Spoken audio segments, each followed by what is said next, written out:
This is Abe Friedtanzer from Awards Buzz. So excited to be speaking with Jackie Tohn about Nobody Wants This. How are you, Jackie? I'm great. You just said I could introduce you, and then you said you're Abe Friedtanzer. So you took the words out of my mouth. Ladies and gentlemen, I give you Abe Friedtanzer.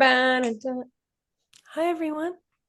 I'm I'm Jackie. excited to be talking to you, and you already seem a lot more accessible and friendly than your character. I'm not Oh, sure if God. that's, Yes. Yes. Perhaps some might say too accessible and friendly. Tone it down. Yeah. Hi. well, I think we get to know this character after already knowing Joanne, and obviously she's like the biggest possible threat that could show up. But is Esther somebody that you would want to be friends with in your own life? Think so. I think Esther with Rebecca and Esther with Sasha is very different than Esther with Joanne. Also, I mean, without giving any spoilers, I know we're talking about season one, but there's definitely an arc and things that happen with Esther as the show goes on. And the answer to the question is a resounding yes. I would want to be friends with Esther. Everyone has that friend in the friend group. Every culture, it's like the person that's like gonna be your ride or die, even if you're wrong. You know what I mean? That they're just on your side. You're like, I keyed his car. She's like, yeah, good. You should have keyed his car. It's like, well, yeah, obviously shouldn't have keyed his car, Abe. Well, I did talk to Emily Arlick and I was like, is Rebecca the villain of this show? And she's like, I don't think so. But when you're talking about that loyalty extends only to Rebecca, not necessarily to Sasha, or certainly not to Joanne. I feel like the loyalty extends to Sasha 100%. She's so loyal to Sasha. She loves him. She's obsessed with him. Part of what she's pissed about is that these girls came along and like at his current age, he's like cute texting with this random girl. Like what it's so funny because I maybe this is a me thing. It tells you a little bit about me, but like that is weird. That's not like an Esther issue. That's like, granted, she handles it more intensely than maybe I would. But if like my boyfriend who I've been with for 4 years, I pick up his phone and I'm like, who's Marissa? Like it's not, I'm not gonna fly off the handle, but I'm gonna want to know who this random person is. So I think with Esther, she is sort of like, we have a daughter and we have a life. Like, what are you doing? Still, yes. The answer is still yes. I'd want to be friends with Esther. Well, it's definitely an interesting read, but I feel like despite the title of the show, we are rooting for Noah and Joanne. And so it's just sort of strange because I feel like in a lot of ways, Noah and Rebecca are right for each other, and therefore Esther is on the right side of things. But the way we're coming into this show, she's definitely like a kind of like a gatekeeper, but a Truly. protector. And also, like, I always find it interesting because it's like, imagine a show without conflict. Imagine a show where it's just like, oh, Noah and Joanne are together, and everyone's like just high fiving for a half hour every episode. Like, I don't know what that show is. And so people give Esther a lot of shit for being like, obviously, this negative Nelly who's trying to get in the middle of it. And then the other part of me is going like, well, so if it's not Esther, someone's getting in the middle of it because then you have you yeah, it's like that's narrative storytelling. It's like somebody's got to be there going like I do not think so, I do not like it, and I'm going to put my foot in it. What is it like getting to work with Toma Felicia and Paul Ben Victor? Oh God, I love all of them. I wish every single one of them was in this room right now. We are talk about Pollyanna. Everybody loves each other. Tova and Paul are such legends. They're so good. I mean, everyone's prepared, but it's just so interesting. Like Tova's in her 70s. She doesn't go up on a single line. She's giving different choices and different flavors, and she's fabulous. She and Paul are both just absolute legends. Paul might be the funniest person I've ever met who says the least. Like the man doesn't waste a word. Every single thing he says, like, is knockdown, drag out funny. He doesn't say much, but everything he says is like, oh man, this guy's the best. You have any favorite Esther lines or moments from season one? Oh God, so many. I love, of course, famously, horror number one or horror number two. I'm trying to think of lines. No, I don't really have any favorite like specific lines. Energetically, I mean, Oh, I love the cutting the cucumbers. I love how real that all is. Um, Also, of course, these fucking sisters have got to go. I love at the end of season one. Um, I mean, there's so many. I mean, the end of episode one. Who's that? A shiksa. I mean, it's all there's a lot. There's a lot of gold. How they write Esther for sure. How do you feel about her as a Jewish character? Oh, I love her. I think she's great. I think she's very strong-willed and strong-minded. I think, she's on a journey. She's on a journey. I think she starts out mad at everything, and there's a lot of people.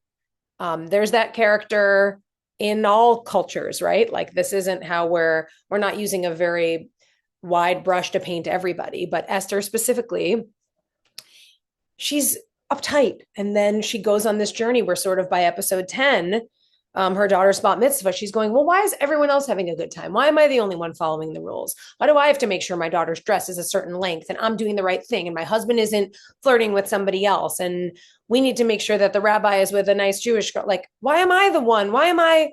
And so she's coming to this realization, like, everyone else is having so much fun. Just cut my daughter's bat mitzvah dress and we'll see what happens in season two. But like, yeah, I want to have as much fun as everybody else. I've been pretty tightly wound and I need to chill out. Well, it's also fun to see you with Timothy. Because I feel like watching Veep and his character's unsuccessful conversion to Judaism was very entertaining. But this is a very different kind of role for him. Still very comical, but so different. What is it like sharing a lot of scenes with him? Oh, I love him. I love him so.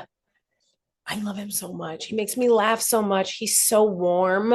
Here's a weird word to describe a 6'6" man. He's so gentle. He's just like a gentle giant. His instincts are so good. He's so subtle and funny. It's so easy when you're acting opposite him to just like sort of drop in because he's just in there with you.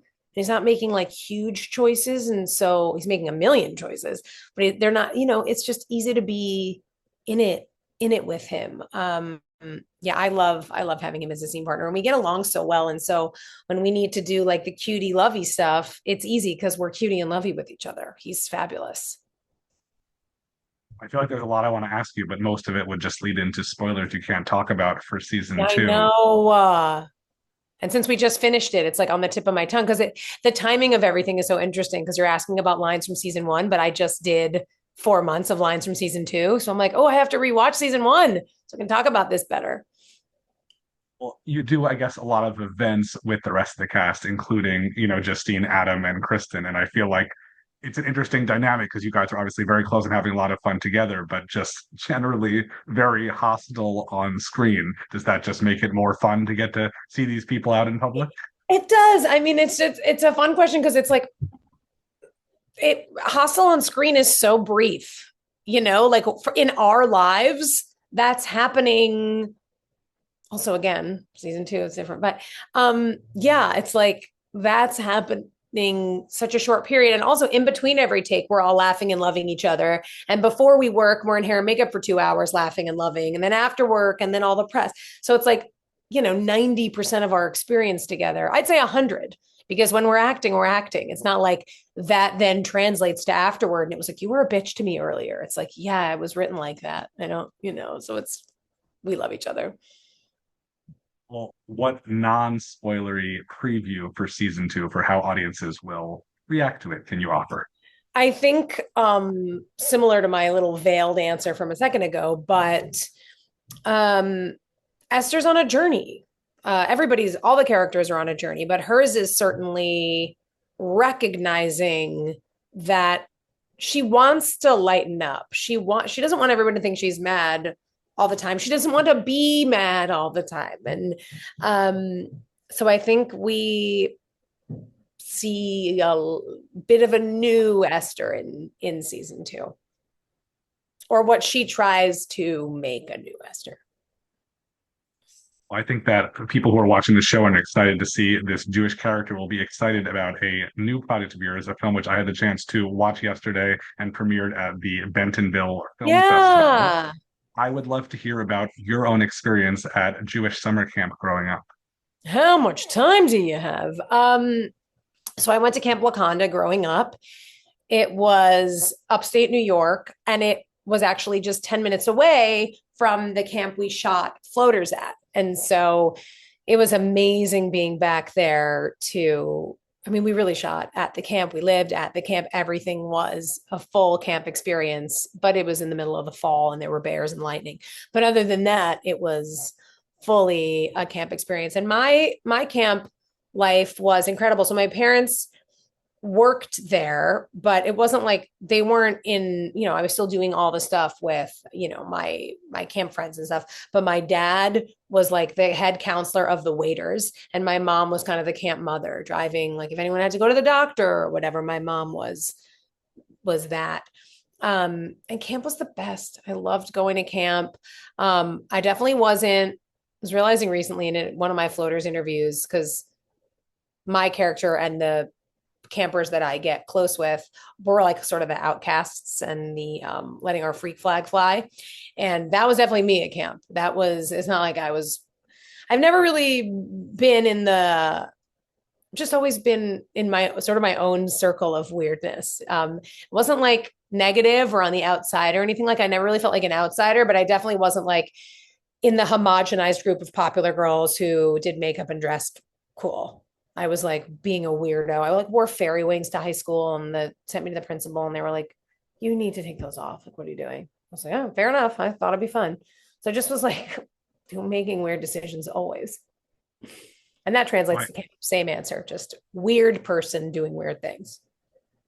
I do think the film will work well for all audiences, but there's a lot of sort of bonus for those who went to camp. There's a lot of, Hebrew words like Rikud that just aren't translated. Yes. And Trafe Spoon's plot line. I appreciate all that since I Thank think, you for enjoying a Trafe Spoons plot line.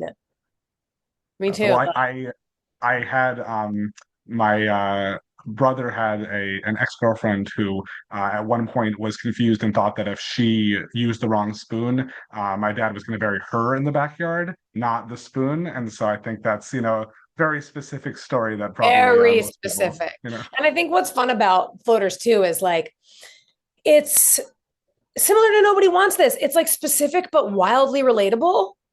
It's like if you told us that Nobody Wants This was going to go off the way that it did. It's like it's authentic and good storytelling, and that's everyone's going to see themselves in that. That's good storytelling. It's like these happen to be Jewish people, but it could, it's storytelling. Could be anybody.